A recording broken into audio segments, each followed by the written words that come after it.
আমি ফজা পাগলারে নিয়ে এপিসোড বানাইতেছিলাম, ফজা পাগলা যে ভুয়া মুক্তিযোদ্ধা এটার প্রমাণ সহ।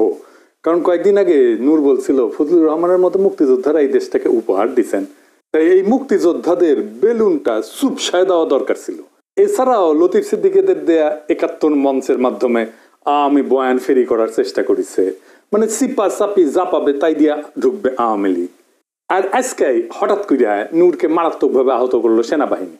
হ্যাঁ, সেনাবাহিনী, পুলিশ কিছু দেখা গেছে, কিন্তু পুলিশের তরফ থেকে কোনো নির্দেশনা যায়নি, গেছে সেনাবাহিনীর তরফ থেকে। যদিও ফজা পাগলারে নিয়ে কিছু করি নাই, কিন্তু এই সমস্ত ঘটনা কিন্তু একই সুতায় বাঁধা। আমি দেখাই দেবো একে একে। আগে দেখি এই হামলায় সেনাবাহিনীর কে কে ছিল। আজকের হামলা হয়েছে লেফটেন্যান্ট কর্নেল রকিব, অধিনায়ক 18 ইস্ট বেঙ্গল, বর্তমানে জেলে থাকা আওয়ামী জেনারেল সালাউদ্দিন মিয়াজির ব্যক্তিগত স্টাফ ছিল, এবং এর সাথে ছিল লেফটেন্যান্ট কর্নেল আফজালুর রহমান। এই দুইজনের সরাসরি নেতৃত্বে হামলাটা হয়েছে। আর হামলার মূল হোতা, মানে যার কাছ থেকে পারমিশন এসেছে, সে হচ্ছে 9ম পদাতিক ডিভিশনের জিওসি মেজর জেনারেল আসাদ আর এক আওয়ামী লেসপেন্সার। তার আদেশেই রকিব আর আফজাল হামলাটা করছে। গণ অধিকারের অফিসের ভিতরে ঢুকে আসবাবপত্র ভাঙচুরের পাশাপাশি টয়লেট ভেঙেও নেতাকর্মীদের উপরে হামলা করছে সেনাবাহিনী। নূরকে আইসিইউ নেওয়া হয়েছে। আমি ব্যক্তিগতভাবে খোঁজ নিয়েছি, আঘাত গুরুতর, তবে খারাপ কিছু ঘটবে বলে ডাক্তারদের আশঙ্কা নাই। এবং আইসিইউ আসলে নেওয়া অবস্থার অবনতির জন্য না, বরং অবনতি যেন আরো না হয় তার আগাম ব্যবস্থা হিসেবে এটা করা হয়েছে। আমি সবাইকে আহ্বান করব নূরের দ্রুত আরোগ্যের জন্য আপনারা সবাই দোয়া করবেন, যেন বেচারার কোনো ধরনের সমস্যা না হয়। নূরকে এমন ভাবে পেটানো হয়েছে যা আগে কখনো কোনো রাজনৈতিক দলের প্রধান নেতাকে করা হয়নি, সেটা যত ছোট দলই হোক না কেন। গণ অধিকারের অফিসে কেন হামলা করলো? পেটানোর পরে জুলাই আন্দোলনের পক্ষের একটা রাজনৈতিক দলের অফিসে আর্মির হামলা এই প্রথম। কেন করলো এটা আমরা মিলাই দেখবো। এখন প্রশ্ন হইতেছে যে কেন হইল। বিশেষ করে নূর যখন ওয়াকারের পক্ষে সবসময় দাঁড়াইছে, আর্মির পক্ষে দাঁড়াইছে সবসময়। হাসনাতের সাথে যখন ওয়াকারে সে বিতর্ক হইল না, নূর ওয়াকারের স্পোক্সম্যান হয়ে উঠলো। সে কইল ওয়াকারের ডাকে যায় নাই, ছাত্র নেতারা নিজে নিজেই গেছে। দেখেন ওই সময় নূর কি বলছিল সেটা একটু বলি। মানে আর্মিরে পাম দিয়া নূর বলছিল 5ই আগস্টের অভ্যুত্থানে সেনাপ্রধান ওয়াকারুজ্জামান গুরুত্বপূর্ণ ভূমিকা রাখছিলেন। 90 স্বৈরাচার এরশাদকে যেভাবে তৎকালীন সেনাপ্রধান নুরুদ্দিন খান জানাই দিয়েছিলেন, মিস্টার প্রেসিডেন্ট আপনাকে ক্ষমতা ছাড়তেই হবে। বর্তমান সেনাপ্রধান ওয়াকারুজ্জামানও কিন্তু শেখ হাসিনার আত্মীয় হইয়াও তাকে 4ই আগস্ট জানাই দিয়েছিলেন, প্রধানমন্ত্রী আপনাকে ক্ষমতা ছাড়তে হবে। আর সেনাবাহিনীকে টার্গেট করে এই ধরনের বক্তব্য আসাটা আমি সম্পূর্ণভাবে উদ্দেশ্যমূলক এবং অভিসন্ধিমূলক বলে মনে করি। এই গণ অভ্যুত্থানে সেনাবাহিনীর বড় একটা ভূমিকা ছিল, যা ভুলে গেলে চলবে না। সেনাবাহিনীর দিছে ওরে শান্টিং, এখনো এটা শান্টিং ভুলে গেলে এখন হয়। আর ভিডিও দেখি, শুনেন। সেনাবাহিনী এই ছাত্র জনতার গণ অভ্যুত্থানের শুরু থেকেই আমাদের সাথে ছিল এবং তাদের ছাত্র জনতার পাশে এসে দাঁড়ানোর ফলেই এই আন্দোলন চূড়ান্ত রূপ পেয়েছে এবং দেশপ্রেমিক সামরিক বাহিনীকে সেজন্য আমরা ধন্যবাদ জানাই। আমরা যে একটি নতুন রাষ্ট্র, নতুন রাজনৈতিক ব্যবস্থা গড়ে তুলতে চাই, সেখানে সামরিক বাহিনী, প্রশাসন, ছাত্র জনতা সকলের অংশগ্রহণ প্রয়োজন। সেখানে সামরিক বাহিনী কিংবা প্রশাসনের মধ্যে এই ধরনের বিশৃঙ্খলা তৈরি করে উস্কানি দিয়ে এটা করা সম্ভব নয়। যারা এগুলো করছে এর পেছনে কারণগুলো খতিয়ে দেখা দরকার। এমনকি এই মার খাওয়ার আগে, এই কিছুক্ষণ আগে, মার খাওয়ার কিছুক্ষণ আগে নূর কি বলছিল সেটা দেখি। আমাদের ভিডিও বানায় রাজনীতি খাই দেবে, এত আম্মকের দল, তারা ভিডিও বানায় আমাদের রাজনীতি খাই দেবে। আমাদের রাজনীতি এত সস্তা? হ্যাঁ, মির্জা ফখরুল সাহেবকে বানায় ভারতের দালাল, আমির খসরু মাহমুদ চৌধুরীকে বানায় ভারতের দালাল, রুমিন ফারহানাকে নিয়ে ভিডিও বানায়, সালাউদ্দিন সাহেবকে নিয়ে ভিডিও বানায়, জামাতের নায়েব আমির তাহের সাহেবকে নিয়ে ভিডিও বানায়, আমাদেরকে নিয়ে বানায়। তাহলে এই দেশে আর রইলটাকে বাকি? তাহলে তাদের রাজনৈতিক এজেন্ডাটা কি? এই দুষ্ট লোকগুলো সূক্ষ্মভাবে মানুষকে বিভ্রান্ত করছে, মানুষের ব্রেন ওয়াশ করার চেষ্টা করছে। তারা অলিয়া উলিয়া দেখবেন মাঝে মাঝে ইসলামী লাইনে দু একটা কথা বলে, দু একজন হুজুর মাদ্রাসার ছাত্রদের পক্ষে ফেসবুকে স্ট্যাটাস দেয় তাদের ফেসবুক রিচটা, ভিউটা ঠিক রাখার জন্য। তারপরে ওই ভিডিও বানিয়ে সেদিন নাকি শুনেছি ওয়ালটনের কাছে পাঠিয়েছে।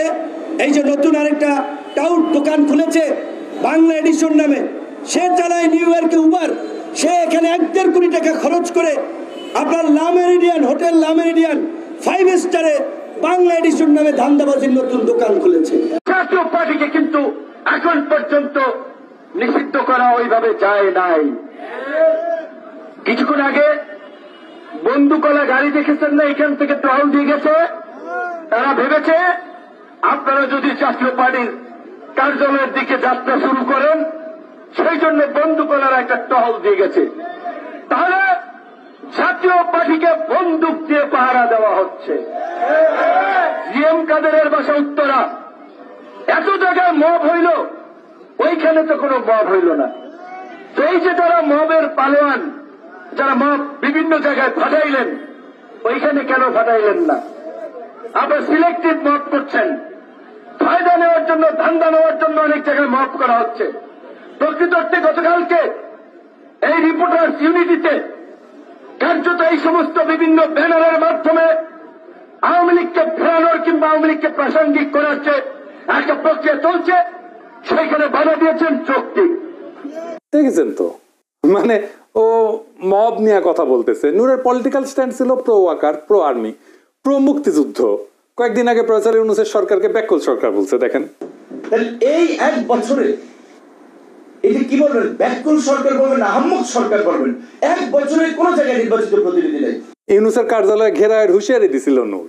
ভাঙচুর ভাওতাবাজি বাদ দিবেন। ডিসেম্বরের মধ্যে আহত পরিবারকে 8 লক্ষ টাকা এবং নিহত পরিবারকে 1 কোটি টাকা করে আপনারা যদি সহায়তা দিতে ব্যর্থ হন, জানুয়ারিতে আমরা প্রধান উপদেষ্টার কার্যালয় ঘেরাও করব। তার মানে গণ অভ্যুত্থানের যে সরকার, সেটার বিরুদ্ধে আর্মির পক্ষে নূরের সবসময় অবস্থান ছিল, যেটা ইন্ডিয়া এবং আওয়ামী লীগের একটা কাঙ্ক্ষিত অবস্থান। এই সরকারকে মেরুদণ্ডহীন এবং দুর্বল বলছে। বলছে 11 মাসে নাকি তারা, মানে প্রেসিডেন্ট সরকার স্বপ্নকে দুঃস্বপ্নে পরিণত করছে। ডক্টর ইউনূসকে নিয়ে আমরা অনেক আশাবাদী হয়েছিলাম, অনেক স্বপ্ন দেখেছিলাম এবং স্বপ্নের বাংলাদেশ বিনির্মাণ করতে চেয়েছিলাম, কিন্তু 11 মাসে আমাদের স্বপ্ন দুঃস্বপ্নে পরিণত হয়েছে। এই কথা আরো 6 মাস আগেও বলছে, যখন মাত্র 5 মাস হয়েছে সরকারের ক্ষমতা নেওয়ার। দেখেন, শুনেন। 5 মাসেও সরকার এখন পর্যন্ত বিভিন্ন পরিস্থিতির নিয়ন্ত্রণে খুব দক্ষতার পরিচয় দিতে পারে নাই।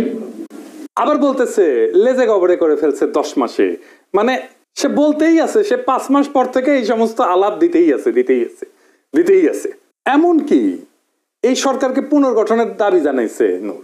বলছে যে অন্তর্বর্তীকালীন সরকার মানুষের আকাঙ্ক্ষা অনুযায়ী কাজ করতেছে না, বেশি অক্ষম হইলে ক্ষমতা ছেড়ে দিতেও বলছে। শোনেন, ডক্টর মোহাম্মদ ইউনূসকে বলবো, আপনি যদি কোনো সমস্যা বোধ করেন, আপনি যদি রাষ্ট্র পরিচালনায় কোনো চ্যালেঞ্জ বোধ করেন, সমস্ত রাজনৈতিক দলের শীর্ষ নেতৃবৃন্দকে আপনি ডাকেন, তাদের সাথে খোলামেলা আলোচনা করেন।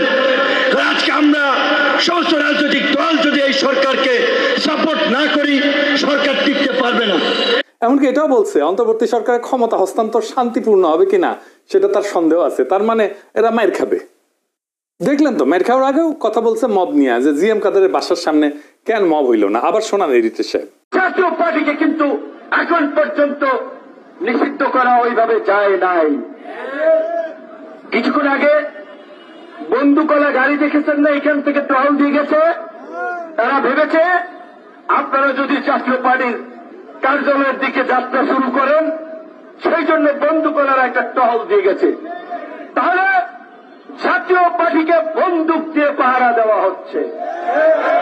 জিএম কাদেরের বাসা উত্তরা, এত জায়গায় মব হইল, ওইখানে তো কোনো মব হইল না। তো এই যে তারা মবের পালোয়ান, যারা মব বিভিন্ন জায়গায় ফাটাইলেন, ওইখানে কেন ফাটাইলেন না? আবার সিলেক্টিভ মব করছেন, ফায়দা নেওয়ার জন্য, ধান্দা নেওয়ার জন্য অনেক জায়গায় মব করা হচ্ছে। হাসিনা 2024-এর নির্বাচনের আগে এই নূর কিন্তু জাতীয় পার্টির অফিসে গিয়ে মিটিং করছে জাতীয় পার্টির সাথে। জি, কিন্তু কেন নূর জাতীয় পার্টি নিয়ে বিশেষ করে সোচ্চার হয়ে উঠলো, এটার কোনো ব্যাখ্যা কিন্তু আমি খুঁজে পাই নাই। একটা কারণ হইতেই পারে ব্যক্তিগতভাবে ওর সাথে কোনো সমস্যা আছে, আরেকটা কারণ হইতে পারে জাতীয় পার্টির নেতারা পয়সাওয়ালা মানুষ, তাদের সাথে টাকা পয়সার আবার কোনো লেনদেনের ব্যাপার আছে কিনা সেটা আমি জানি না। তো জাতীয় পার্টির সাথে দৃশ্যমান সমস্যা শুরু হয় 2024-এর নভেম্বরে রংপুর থেকে। নূরের পার্টির বিভিন্ন জায়গায় জাতীয় পার্টির অফিসে হামলা কিন্তু করছে নূরের দলের লোকেরাই। এইবার আসেন আমরা কয়েকটা ঘটনা মিলাই দেখি, হয়তো কিছু সূত্র আমরা পাবো।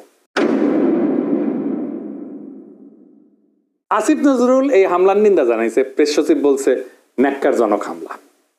তার মানে এইটা সরকারের ইচ্ছায় হয় নাই, সরকার জানেই না যে এমন একটা ঘটনা ঘটতে যাচ্ছে। এটা করছে ওয়াকার নিজে। ওয়াকার যেটা করবে এই পরিকল্পনাটা কি আর কাউকে জানাইছে?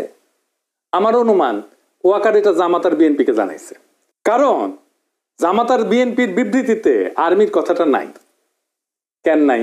তারেক রহমান মবের কথা বলছে এমন ভাবে যেন মব করতে গেছে নূরেরা। আর তারেক রহমানের ইংরেজিতে লেখা স্ট্যাটাসের বাংলা হইতেছে, আমি পড়ে শুনাইতেছি, বাংলা করে শুনাইতেছি। বিএনপি নুরুল হক নূরের উপরে হামলা এবং কাকরাইলে ঘটে যাওয়া সহিংস ঘটনার তীব্র নিন্দা জানাচ্ছে। কি কি ঘটছে সেটা কিন্তু বললো না। দেখছেন, আমরা গণতান্ত্রিক উত্তরণের একটা অত্যন্ত সূক্ষ্ম সময় রয়েছি, যার প্রথম ধাপ হলো জাতীয় নির্বাচন। সম্মিলিতভাবে আমাদের নিশ্চিত করতে হবে যেন আজকের মতো অস্থিতিশীল পরিস্থিতি ছড়িয়ে না পড়ে এবং আমাদেরকে গণতন্ত্রের পথ থেকে বিচ্যুত না করে। মানে সে আশঙ্কা করতেছে, তারেক রহমান আশঙ্কা করতেছে যে এই ঘটনা ছড়াই যাবে সারা দেশে, জাতীয় পার্টির অফিসগুলোর উপরে হয়তো হামলা হবে। এবং এই অস্থিতিশীল পরিস্থিতি কে করলো? করছে তো তার জোটের লোকেই, তাই না? গণতন্ত্রকামী সব পক্ষ, যার মধ্যে বিএনপি এবং তার মিত্ররা অন্তর্ভুক্ত, মানে নূরের দলের কথা বলতেছে, তাদের সংযম এবং সহনশীলতা প্রদর্শন করতে হবে। গত বছরের গণ আন্দোলনের প্রকৃত চেতনা জাগ্রত রাখতে হবে। দেশকে বর্তমান অস্থিরতার শৃঙ্খল থেকে মুক্ত হইতে হবে। বাংলাদেশকে আগায় নিতে হলে আমাদের এই যে মবের সংস্কৃতির বিপরীতে সতর্ক থাকতে হবে। আইনের শাসন প্রতিষ্ঠা করতে হবে এবং একটা শান্তিপূর্ণ স্থিতিশীল দেশ গড়ে তুলতে হবে। কেবল জনগণকে গণতান্ত্রিক পথে ক্ষমতায়ন করা এবং সবার জন্য ন্যায় বিচার, সমতা, মর্যাদা নিশ্চিত করার মাধ্যমেই আমরা ঐক্যবদ্ধ জাতি হিসেবে সাফল্য অর্জন করতে পারি। আমি নূরের দ্রুত সুস্থতা কামনা করছি এবং সরকারের প্রতি আহ্বান জানাচ্ছি যেন ঘটনাটির আইনানুগ তদন্ত পরিচালনা করা হয়। আর্মির কথা আছে নাই, এর মানে কি? মানে মার খাইছো, ফাঁসি খেয়ে থাকো। জামাতও তাই, বলে নাই কে মারছে। দেখেন, অত্যন্ত দুঃখজনক হইলে সত্য যে আর্মির ভূমিকা ইচ্ছা করে এড়ায় যাওয়া হয়েছে। বাসুর হয়তো আর্মি, তাই তার নাম মুখে আনে নাই। তবে জুলাইয়ের তারুণ্যই বিপদটাকে সঠিকভাবে উপলব্ধি করতে পারছে। এই ইস্যুতে একযোগে কথা বলছে। ও আকার আসলে আজকে টেস্ট করছে আমাদের হ্যাডম কতটুকু। সে রিফাইন্ড আওয়ামী লীগ আনতে যদি না পারে, তাহলে জাপাকে দিয়েই সে তার কাজটা করবে। ঢাকা বিশ্ববিদ্যালয়ের ছাত্ররা এনসিপি তাৎক্ষণিক মিছিল বের করছে, রাজপথে আসছে, তাদেরকে অভিনন্দন জানাই। খুবই গুরুত্বপূর্ণ রাজনৈতিক কাজ তারা করছে। এবার দেখেন, একটা খুব ইন্টারেস্টিং জিনিস দেখাই। এইখানে বুঝে যাবেন যে কারা এর পিছনে। পন্দের আলোর নিউজ, খুব ইন্টারেস্টিং। ঘটনা ঘটছে সন্ধ্যায়। গণ অধিকার পরিষদের নেতা নুরুল হক নূরকে গুরুতর আহত করা হয়েছে। ভিডিও ছড়ায় পড়ছে সোশ্যাল মিডিয়ায়। আর প্রথম আলো রাত 11:09 রিপোর্টে নূরের নাম পর্যন্ত নাই। এইটা সে টাইমটা দেখায় দেন। পুরা রিপোর্টটা করছে পুলিশের বরাতে। কেন কেন এটা এড়ায় গেল প্রথম আলোর মতো পত্রিকা? এইবার কানেকশন গুলো ধরতে পারতেছেন? মানে পুরা গেমটা খেলছে ইন্ডিয়া। ফজা পাগলারে মাঠে নামানো, লতিফ সিদ্দিকীরা মাঠে নামালো, আনিস আলমগীরকে মাঠে নামালো, আব্দুল নূর তুষারকে মাঠে নামানো, পান্নাকে মাঠে নামানো, গুলিস্তানে আওয়ামী লীগের ঝটিকা মিছিল, এই সবই একই সূত্রে গাথা। নিঃশব্দে বাংলাদেশ আরাক 111-এর পর থেকে হাঁটতেছে। আজকে ওয়াকার বুঝাই দিছে প্রফেসর ইউনূসের সরকার সে তো দেনা। আর তার এটা বুঝাইতে নূরকে স্যাক্রিফাইস করতে হয়েছে। একজনকে পিটাইতে হইতো রাজনৈতিক নেতা, গুরুত্বপূর্ণ রাজনৈতিক নেতা সবাই চেনে কাকে? নূর। কারণ মনে করছে নূর এত ডিসক্রেডিটেড হয়েছে যে ওরে পিটাইলে জনগণ খুশি হবে। হয় নাই, উল্টা হয়েছে। উল্টা জনগণ নূরের পাশে দাঁড়াইছে। পিটায় ওয়াকার তার ক্ষমতা দেখাইলো যে আমি কি করতে পারি, আমার অ্যাডম দেখো। ইন্ডিয়ার বড় সাও আওয়ামী লীগকে নিষিদ্ধ করছো, ছোট সাও জাতীয় পার্টিতে কিছু বলবা না। কিন্তু বুঝতে পারে নাই এই আর্মিকে ব্যারাকে ফেরানোর দাবি উঠবে। প্রফেসর ইউনূসের উচিত দ্রুত আর্মিকে প্রত্যাহার করা, মাঠ থেকে সিভিল প্রশাসন দিয়ে আইন শৃঙ্খলা রক্ষা করা। যেখানে আর্মি যাচ্ছে সেখানে ঝামেলা করতেছে। এই জাতীয় পার্টির অপরাধ আর হাসানুল হক নূর অপরাধের মধ্যে কোনো তফাৎ আছে? নাই তো। জাতীয় পার্টির সকল শীর্ষ নেতাদের অবশ্যই গ্রেপ্তার করা উচিত। তারা অনেকেই হাসিনার মন্ত্রী ছিল। তো এখন আমাদের করণীয় কি? ইন্ডিয়ার রাজনৈতিক স্বার্থ রক্ষাকারী দল এবং শক্তিসমূহ যারা আওয়ামী লীগ, জাতীয় পার্টি, 14 দলভুক্ত সব কয়টা ফ্যাসিস্ট পার্টিকে নিষিদ্ধ করার উদ্যোগ গ্রহণ করতে হবে। গণ অভ্যুত্থানে নেতৃত্ব প্রদানকারী শক্তিসমূহ এবং পক্ষ অবলম্বনকারী রাজনৈতিক দলগুলোকে অতি দ্রুত একসাথে বসতে হবে। যেখানে বিএনপি, জামাত ইসলাম, এনসিপি সহ খুনি হাসিনা সরকারের উৎখাতের আন্দোলনের সহযোগী অন্য দলগুলোর ঐক্যবদ্ধভাবে ফ্যাসিবাদের দোসর এবং ইন্ডিয়ার এজেন্ট জাতীয় পার্টি এবং 14 দলকে নিষিদ্ধ করার কর্মসূচি দিতে হবে। আজকের এই হামলা কেবল নূরের মাথা ফাটানো না, নূরের গায়ে লাঠি পড়া না, এটা আমাদের গণস্বপ্নকে ভাঙার চেষ্টা। সেনাবাহিনী আর ভারত পুষ্ট দোসরেরা ভাবছে যে ভয় দেখায় ছাত্র জনতাকে চুপ করানো যাবে, কিন্তু তারা ভুল করছে। বাংলাদেশের মানুষ ভয় পায় না, ভয় করা ভুলে গেছে। ভয় পাওয়াইছে হাসিনা অনেক দিন, সেই ভয় ভেঙেই হাসিনাকে সে তাড়াইছে। জনগণ পিছু হটবে না, ইতিহাস কাউকে মাফ করে না।